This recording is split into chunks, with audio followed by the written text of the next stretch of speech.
Bon, les amis, faut qu'on cause. Est-ce que vous aussi, vous vous êtes déjà posé la question, pourquoi est-ce qu'on utilise le terme chevaux pour parler de puissance de moteur? Parce que comme tout bon fan de F1, j'ai regardé les essais hivernaux, et je me suis demandé pourquoi est-ce qu'on utilisait les chevaux pour parler de la puissance, alors qu'aujourd'hui ça pourrait très bien être autre chose. Je veux dire par là qu'on aurait très bien pu changer de nom, on change bien de nom pour tout. Et du coup, j'ai creusé, et ça m'a ramené loin. En pleine révolution industrielle, une époque où les chevaux étaient encore littéralement les moteurs du monde. Et c'est là que j'ai croisé le nom d'un homme qui a tout changé. James Watt. James Watt, un petit ingénieur écossais, savait qu'il tenait quelque chose d'énorme à la fin des années 1760. Il venait d'améliorer de façon spectaculaire la machine à vapeur de Thomas Newcomen, qui existait depuis 1712. Et donc, qu'est-ce qu'il a fait pour tenter d'améliorer ça? Il a ajouté un condensateur séparé pour éviter le gaspillage de charbon dû au cycle incessant de refroidissement et de réchauffement. Mais Watt n'était pas seulement un brillant inventeur, c'était aussi un pragmatique. Il savait que son génie ne suffirait pas. Pour vraiment révolutionner l'industrie, il devait vendre sa machine, et convaincre un maximum de monde. Alors, il s'est remis au travail. Cette fois, pas pour améliorer sa machine, mais pour inventer un moyen simple et percutant d'expliquer sa puissance. Un concept qui allait parler à tout le monde, et qui, sans le savoir, allait traverser les siècles. James savait que la plupart des propriétaires de machines de Newcomen les utilisaient pour soulever, pousser ou tirer des charges lourdes. Alors, en cherchant un moyen de quantifier la puissance de sa machine, il s'est souvenu d'un ouvrage qui lui avait marqué l'esprit. Un certain Thomas Savery, inventeur et ingénieur anglais, avait déjà réfléchi à cette question dès 1702. Dans son livre The Miner's Friends, il expliquait comment ses propres moteurs pouvaient remplacer plusieurs chevaux dans les mines.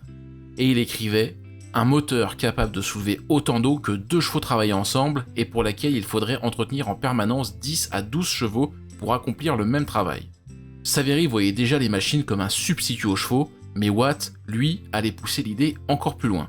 Il allait créer une unité de mesure qui allait devenir un standard universel, et c'est là que l'histoire devient intéressante.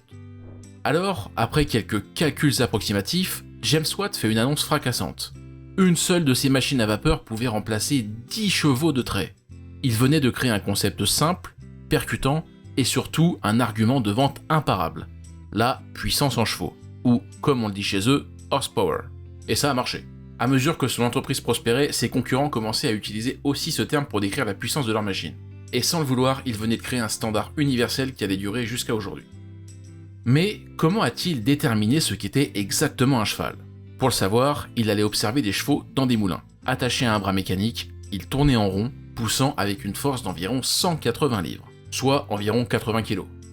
James a calculé qu'un cheval pouvait parcourir un cercle de 24 pieds de diamètre environ 144 fois en 1 heure. De là, il en déduit que la force d'un cheval équivalait à soulever un seau de 33 livres, soit 14 kg, du fond d'un puits de 1000 pieds en 60 secondes. Conclusion, un cheval correspond à 33 000 pieds de travail par minute, c'est-à-dire quasiment 45 000 joules.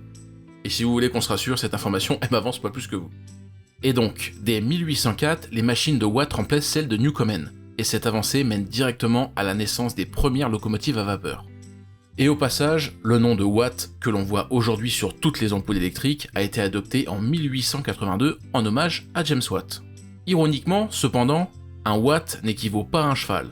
En réalité, il faut 746 watts pour atteindre une puissance d'un cheval. Et une ampoule de 60 watts ne consomme que 0,08 chevaux. Et pareil, vous faites ce que vous voulez de cette information. Mais voilà, si vous êtes des fins mathématiciens, pas comme moi, vous vous êtes sûrement déjà rendu compte qu'il y a un petit problème dans les calculs de watts. Arrêtez de mentir, personne ne s'est rendu compte de ça. En fixant la puissance de ces machines à 10 chevaux, il s'était en réalité basé sur la force de poneys de Shetland, aussi appelés pit ponies.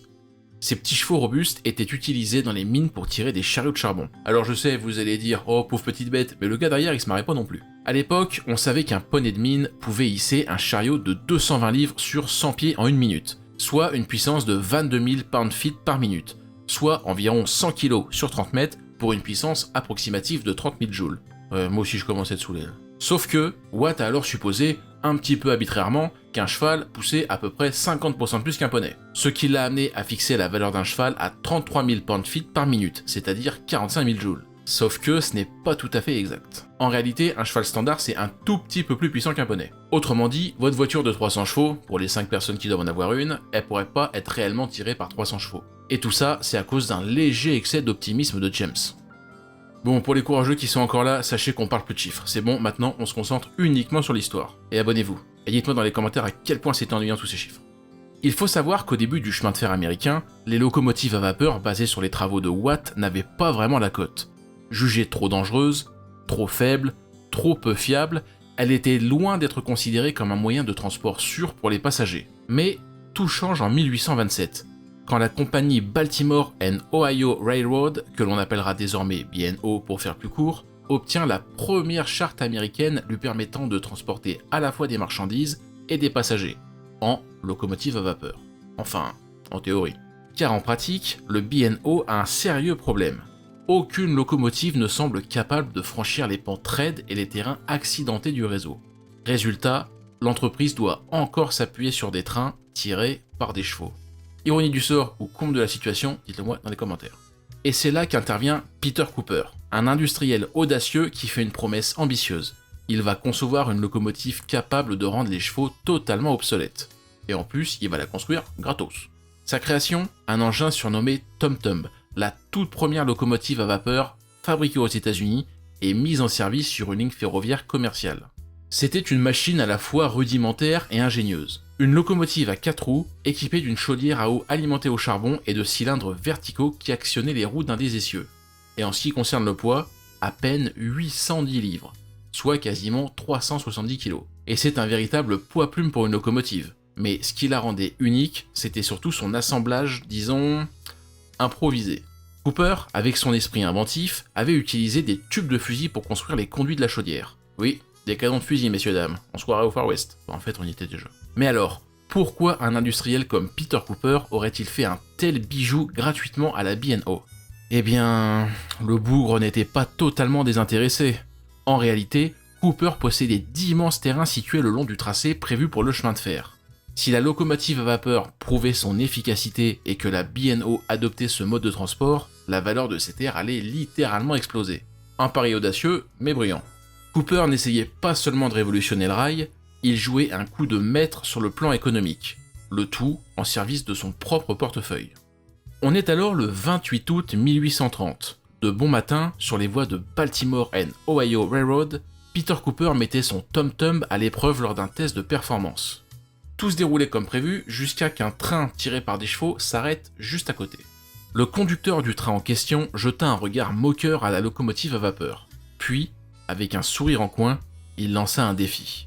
Une course. Cooper, techniquement, il pouvait pas rêver meilleure publicité pour sa machine.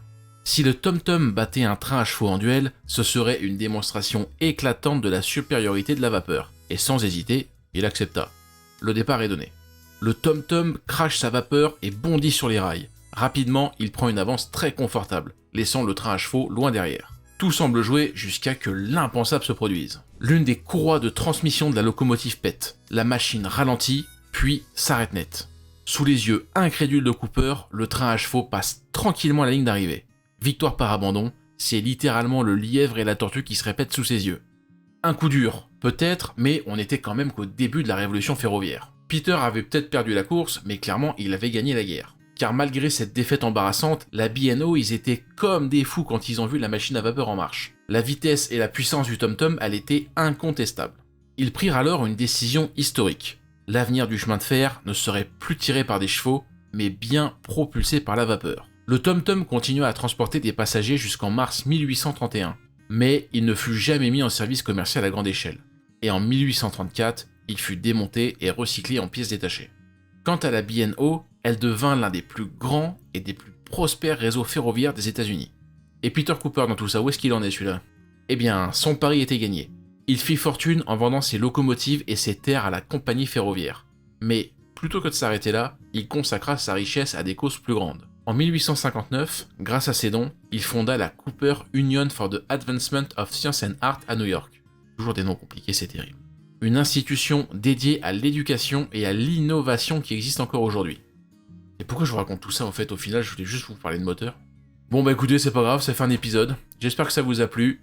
Abonnez-vous, commentez, likez, partagez, faites tout ça, c'est vraiment super important pour le référencement. En ce moment, on gagne en masse des abonnés. Enfin, pour moi, je trouve ça ouf. Donc continuez, je vous remercie. On se voit au prochain épisode. Abonnez-vous, à bientôt, bye.